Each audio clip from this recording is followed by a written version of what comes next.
ভালোই হয়েছে, তোমার জামাই বিদেশে চলে গেছে, এখন আর কোনো বাধা নাই। ঠিক আছে, এখন সবসময় তোমার কাছে আমি আসতে পারবো। তুমি খুশি? এই নাও তোমার ব্যাগ, সুন্দর মতো করে গুছিয়ে দিয়েছি। সবকিছু দিছো তো ঠিকঠাক? হ্যাঁ। আচ্ছা যাই হোক, তাহলে শোনো, সাবধানে যাবা। যাচ্ছি বিদেশে, ঠিক আছে? বিদেশ তো মানুষ খালি স্বপ্ন নিয়ে যায়, কত কিছু করবে, বাড়ি গাড়ি এসে। আমার তেমন কোনো স্বপ্ন নাই, ঠিক আছে?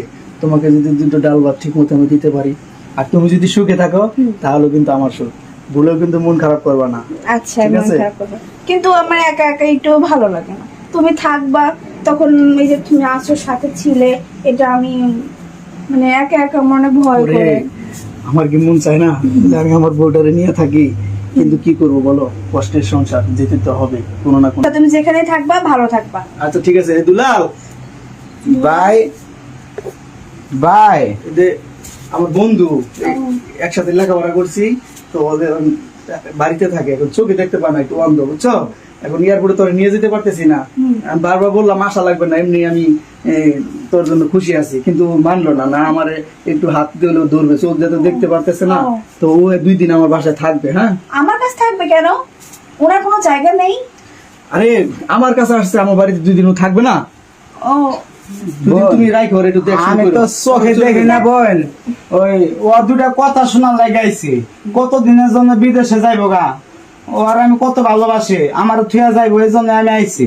দেখো, আমার তুমি ছিলে সেটা আলাদা বিষয়, তুমি আমার স্বামী, তাই না? কিন্তু তুমি চলে যাবা, এটা আমার আলাদা বিষয়। কিন্তু আমার একা একা ভয় লাগে, এটাও ঠিক কথা। কিন্তু তাই বলে তোমার বন্ধুকে আমার কাছে রেখে যাবা? ও তো আর তোমার রুমে থাকবে না, বুঝতেছো নাকি? পাশের রুমে থাকবে, জাস্ট তুমি একটু পানি পুনি লাগলে একটা দিনই তো মেহমান হিসাবে মনে করো তোমার একটা ভাই আছে, এটা মনে করে রাখো। হ্যাঁ, থাকো। তুমি কিছু মনে করো না বোন, তুমি কিছু মনে করো না। চোখে দেখো না, এদিকে এদিকে। ও আচ্ছা, তাহলে দোস্ত চল আমরা তাহলে আগাই। হ্যাঁ হ্যাঁ বউ, আচ্ছা, সাবধানে যেও।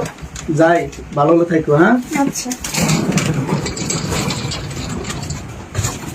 ভালোই হয়েছে, তোমার জামাই বিদেশে চলে গেছে, এখন আর কোনো বাধা নাই। ঠিক আছে, এখন সবসময় তোমার কাছে আমি আসতে পারবো। তুমি খুশি না?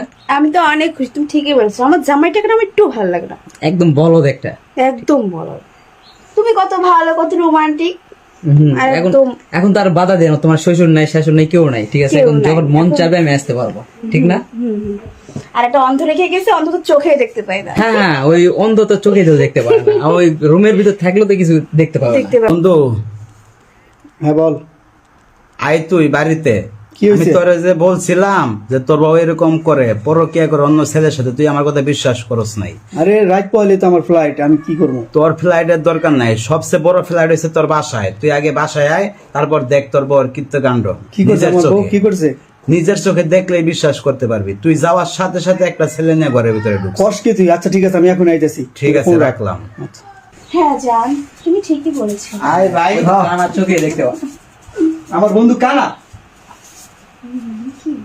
হ্যাঁ, হেই, তুই ঢুকে, চল। এই, আমার বন্ধু কানা। দেখছ?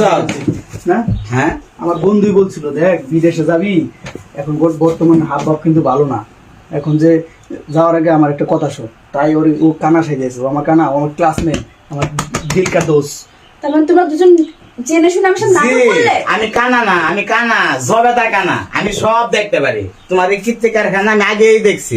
ওরে বলছি বিশ্বাস করে নাই, আর বিশ্বাস করানোর জন্য এইভাবে হাতে নাতেই তোমারে ধরাইলাম। হায় রে বউ, তোর জন্য আমি কি না করছি রে। কত কষ্ট করে তোরে আমি এই কাপড় চোপড় দিছি।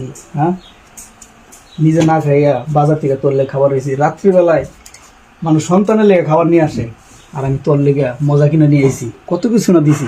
আর তুই সেই মানুষ আমার ঠকাইতে পারলি? কি অপরাধ ছিল আমার বল? কি এমন অপরাধ করছিলাম আমি, যার জন্য তুই আজকে এই দৃশ্যটা আমাকে দেখালি? দেখো, তোমাকে আমার একটু ভালো লাগে না। আমাকে যদি ভালোই না লাগে, তাহলে আমার জীবনটা কেন নষ্ট করলা? কেন আমাকে তুমি বিয়ে করলা? তোমার টাকা পয়সা আছে না, ওইটার জন্য আমার বাপ মা আমাকে তোমার সাথে বিয়ে দিয়েছে। ও, আমার অর্থের লোভ আমাকে বিয়ে করছো? দেখছো যে আমার ভাই নাই, বোন নাই, আমার মা নাই, বাবা নাই, সেগুলো দেখে তোমাদের এত লোভ হচ্ছে? শুনে রাখ। স্বার্থের দুনিয়ায় মানুষ এত স্বার্থপর হতে পারে আমি কখনো ভাবি নাই, শুধু শুনে আসছিলাম। আর তার জলযন্ত্র প্রমাণ হলো তুমি। তুমি এত নিচে মনের মানুষ, এটা আমার ভাবতে অবাক লাগছে আজ। সি, কার জন্য আমি এই, কার জন্য প্রবাসে যাচ্ছিলাম আমি? আমি কাকে সুখে রাখতে চাচ্ছি? এ তো আমাকেই সুখে রাখবে না। তোমাদের মতো মানুষের জন্য মানুষ যত কষ্টই করুক, তাদের কষ্টের মূল্য তোমরা জীবনও দিতে পারবে না। তুমি চলে যাও। আচ্ছা তোর আমি আগেই বলছিলাম মায়া মানুষ এত তাড়াতাড়ি বিশ্বাস করা ঠিক এই, আপনি না। চুপ করেন তো, আপনার জন্য সবকিছু হয়েছে। আমার জন্য যে উচিত কথা বলছি না, হাতে হাতে ধরাই দিছে, এখন তো আমি ভালো না, কিন্তু আমার বন্ধুর জন্য ভালো যা হয়েছে। হবার হয়ে গেছে আমাকে না, মাফ না, করে না। দাও। আচ্ছা যা হবার হয়ে গেছে, দেখো মাফ করে দাও আমাকে। না, তোমাকে মাফ করার কিছু নাই, কারণ তুমি তো বলছোই আমাকে দিয়ে তুমি সুখী না। কারণ আমি চাই আমার কাছে রাতে গেল তুমি তোমার বাড়ি গিয়ে অন্তত সুখে থাকো। যাও। না না, আমি তোমার সাথে অনেক ভালো থাকবো। আমি মানুষ চিনতে পারিনি, তুমি আমাকে মাফ করে দাও প্লিজ, আমি তোমার সাথে থাকবো। আমি তো সেটাই চাইছিলাম, সুখে দুঃখে দুজন একসাথে জীবন কাটাবো। আমার তো কেউ নাই, আমি তোমার মাঝে আমার সুখটা খুঁজে পাইছিলাম, কিন্তু তুমি আমার সেই সুখটা নষ্ট করে দিছো। তুই ওর ক্ষমা করে দে, ওর ভুল হয় বুঝতে পারছে বন্ধু, আর আমিও তো দোষী হয়ে গেছি না, কিন্তু আমি তোর ভালোর জন্য করছি, আর তুমি তোমার ভুল বুঝতে পারছো, তুমি ওর কাছে ক্ষমা চায়া ভুল ঠিক করে নাও। আমি বন্ধু চলে গেলাম।